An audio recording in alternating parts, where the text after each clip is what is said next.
This is your Wednesday devotion, and I couldn't help but to laugh a little bit as I started this devotion because it deals with the tongue, the lips, the talk, in other words. I think that I can relate to every part of this particular proverb. It's Proverb 10, verses 19 through 21. When there are many words, transgression is unavoidable, but he who restrains his lips is wise. I think if I could just stop my video and insert these jokes that I had at the very beginning and at the end of this devotion, you'd certainly understand when it may be very wise to not speak. Silence is golden sometimes. And sometimes too many words will just get you deeper and deeper into trouble. I think all of us have been there.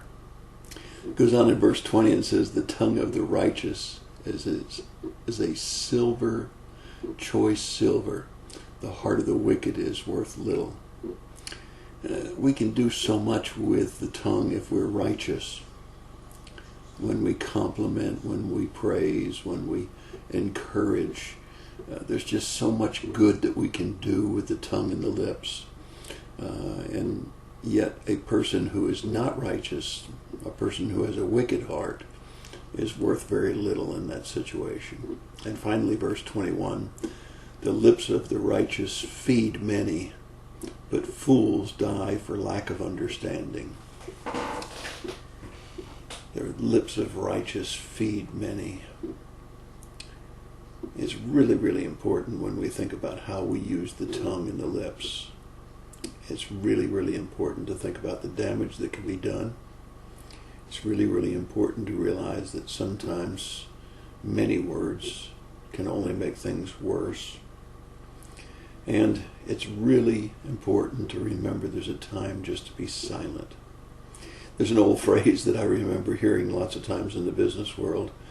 It's better to stay silent and be thought a fool than to open your mouth and prove it. I think all of us can relate to that. And so it's very, very important for us to understand that there's a time to speak and a time to not speak. Ecclesiastes 3:7 talks about that. A time to talk and a time not to talk. I got to tell you, one day after a lady was killed in a tragic automobile accident and I was trying to comfort a grown adult daughter, I said, she's in heaven. And she turned around and hollered at me as loud as she could holler. I mean, screamed. But I need her more than God needs her. You know, it was a time to be still. It was a time when many words, even though they were well intended, were not the right thing to do. Sometimes just standing there or sitting there and crying with somebody is far better than all the words you can say. It's a lesson I'll never forget. We may mean well sometimes with our many words, but sometimes the words don't help. Sometimes silence would be far better. That's your thought for the day. God bless you and have a great day.